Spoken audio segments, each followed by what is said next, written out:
All right. So today the question was, why are we doing this? And what kind of an impact do we expect to have? And what I'll say with regard to that is, credit is the lifeblood of the American economy. People don't buy houses in cash. That does not happen. They are reliant on the credit system to purchase a home, which is the single biggest driver of wealth in America. So this stuff matters to people. This is sweeping change for people that maybe didn't grow up with a lot of wealth, but want to participate in the economy and actually want to change their lives. So in order to change their lives, we need a fair playing ground. And Congress throughout, if you look at the statutory purpose of the FCRA, Congress recognized this up front. They said, because of the vital importance of credit to the American economy, to the fair functioning, Congress recognized the importance of credit in changing people's lives. And that was a huge upfront purpose in the enactment of the FCRA. So the point is that credit is of principal importance to changing your life, to changing your life in particular if you didn't come from a money background. And that's a fundamental American idea. So these things are interwoven, they're interdependent, and it's of critical importance that we have a fair playing ground to start with. The point of this is that we are doing this to give back to the community, and we're doing it to do well by doing good. Okay, and what I mean by that is everybody gets paid for their time. That is an expectation, right? And the idea that we're running a nonprofit here doesn't mean that you have to live in poverty or that you have to be destitute, right? You can absolutely be paid for your time and should be paid for your time, and can be paid, quite frankly, handsomely for your time and skill, in a fair and equitable way. And this nonprofit, I think, is unique in that we are not going to be reliant on donations. We're going to be reliant on driving good quality cases, providing top-notch quality services to our clients. And through doing that, we're able to actually recover our fees for doing that from the bad actors, in this case, the CRAs. I asked to keep this information internal, but that's the purpose of what we're doing. And you guys, we're going to have huge impact on the community. Like, people are going to come. I've had this happen where they're literally crying. They're like, holy cow, I can get a car now to get to work. That has fundamentally changed my life. And you put $1,000 in my pocket. This is crazy. I got a car and I have $1,000. Like, that's it changes lives. It really does. Last week we talked about two different consumer statutes. Principally talked about two different consumer statutes: the FCRA, Fair Credit Reporting Act, and the FDCPA, the Fair Debt Collection Practices Act. So today I want to talk about a critical element of both of those statutes, which is the statute of limitations. Okay, there's a statute, so we need a new definition here. The statute of repose means that you need to act within a specific period of time, full stop. Okay, so it's not after discovery of the event or after you're harmed. It's just after the event occurs, you must act within, for example, 5 years. So the FDCPA, there's a circuit split currently, and they say there's a 1-year statute of limitations, okay? And that 1-year statute of limitations essentially is from the date of discovery of the harm, or from the date that you're harmed in some districts. And in other circuits, it is from the date which the violation occurred. So somebody posts the wrong value of the debt on your credit report and knowingly does so. This is an FDCPA violation under Section 1681E. So somebody does that. The way that you would calculate this statute of limitations for this in some districts is you would say from the date it is posted on the credit report, and in other districts is from the date that you would discover that on the credit report. You would discover the actual harm, or somebody pulled your credit and you were denied something because they inflated this debt by 10x or something. So that 1 year can be a little tricky to calculate. For the purposes of our district, or our circuit, the 8th Circuit, it is from the date of discovery of the harm, okay? So So the FCRA, by contrast, has a 2-year statute of limitations in the text of the statute and a 5-year statute of repose in the text of the statute. Okay, so that courts are crystal clear on, right? It's 2 years from the date you discover it on your credit report. If you wait to bring a lawsuit, wait to hire a lawyer, beyond 2 years after discovering this, too bad, so sad, can't bring a case. Now, if they republish that information to your credit report, that will restart the statute of limitations. So there are some ways to get around it. But for the most part, you gotta act quick, you have to act timely. So people need to stay on top of this stuff.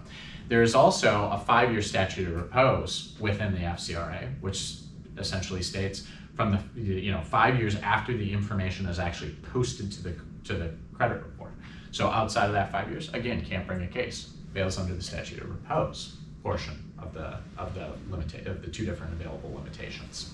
So I have to be careful in pleading that as a lawyer, but people have to be extremely careful in the way that they bring those cases promptly. So that's basically the statute of limitations. The difference between the statute of limitations and the statute of repose, and it's also the differences in the statute of limitations between the FDCPA and the FCRA. So we've got, again, to recap, FDCPA 1 year from the date of harm in this district, but that is again a circuit split for anybody looking at this on a national level. There has been interpreted as a statute of repose in several districts. Several circuits, excuse me. By contrast, you have the FCRA, which has both, in the text of the statute, a statute of limitations and a statute of repose. So it's important to be aware of those statutes when those limitations in bringing your lawsuit, and to act promptly under both the FDCPA and the FCRA. The way that as we talked about last week, the way that the FCRA is set up is that the FCRA requires, before you can bring an action, for the consumer to dispute that information with the consumer reporting agency. So that's TransUnion, Equifax, Innovis, Experian, sorry. All those big players. The consumer cannot dispute directly with the furnisher of the data. So although it might be Credit Acceptance Corp saying that you have a past due car loan that you don't have, that dispute can't go to it certainly should, go ahead and dispute it, but you're not going to get any legal remedy from doing that. Legal remedy, you've got to dispute it with the CRA. So what we've got here is we've got a CRA up here, okay? And we've got our consumer down here. And the CRA is sending data down to their to the various people that you may be applying to get credit from. So the consumer is going to go Carco. Consumer is going to go apply for credit from Carco. Carco is going to send this consumer's data up to the CRA and get a credit report back, and you're going to figure out if Carco is going to lend this consumer money to purchase their vehicle. Okay. The CRA is also receiving, once this loan comes into existence, provided the consumer qualifies for it, right? Carco is sending data up to the CRA saying, yeah, they're paying on time, they're doing these things. Carco at this point is acting as a furnisher of data to the CRA. Okay, so they're reporting data up. Now let's say the consumer never had any deal with Carco. Carco just screwed up their files and they've started posting information about consumer to the CRA. Consumer doesn't have a loan with Carco. Carco, though, is furnishing data saying this consumer owes money on this, okay? Consumer is gonna go out and they're gonna get their house, right? And they're gonna get this unified mortgage report. And on this mortgage report, it's gonna say, well, we can't give you a mortgage because you've got this past due car loan with Carco over here, who's furnishing data to the CRA, telling them that you're past due on this. Okay, this is often how people discover these things. Sadly, it's terrible. They picked out their dream house, they're going to purchase it, and wham, you can't purchase it because somebody's got crap on your credit report that isn't yours. So consumer then goes ahead and sends their dispute, not to the furnisher of the data, the intuitive thing. You're telling people that I owe something. That'd be very intuitive, right? So just for the consumer to work it out over here, but they can't do that. They've got to go to the CRA if they want to have a legal remedy here, okay? This also is going to more quickly resolve this issue for the consumer. So our disputes are going from the consumer to the CRA. The CRA then is going to send something down on something called an ACDV, Automated Consumer Dispute Verification Form, okay? So the consumer is going to mail in a letter that says, not mine, right? And the CRA is going to take that consumer's letter and translate it into a specific code. They may say, oh, that's code 42, not my account, therefore it requires you to do some additional research and verify indeed that it is this consumer's account. And so they'll translate it into that and they'll say, go verify that this is this consumer. And the furnisher then might send something back up and say, I mean, there's a lot of different things that can happen. Sometimes they don't respond at all and the thing is promptly deleted. In some cases, they'll respond back and they'll say, oh, you know, we verified that information and indeed the address doesn't match. And there's some other factors, and now we're seeing very quickly that this is not this consumer's thing, and they go ahead and delete it, right? As often the case, the consumer says, hey, look, this is identity theft. So I expect my information to match. The problem is I don't have this loan. Somebody appears to have used my information to obtain a loan. The CRA improperly translates that from identity theft to verify this consumer's information. They send that information down, the furnisher then verifies the information. Well, it looks like the social security number checks out and the name checks out. So they send that back up to the CRA and they say everything checks out, and the CRA inevitably sends something back to the consumer. The good old fashioned, we verified all the information in your credit report and it's accurate. And the consumer sitting there going, holy cow, I told you it's identity theft. What is going on in this process? Well, what's going on in this process is the CRA did not properly translate the consumer's dispute into the ACDV, so the furnisher ultimately didn't have the correct information when they verified that back up to the CRA. What does the consumer do in this case?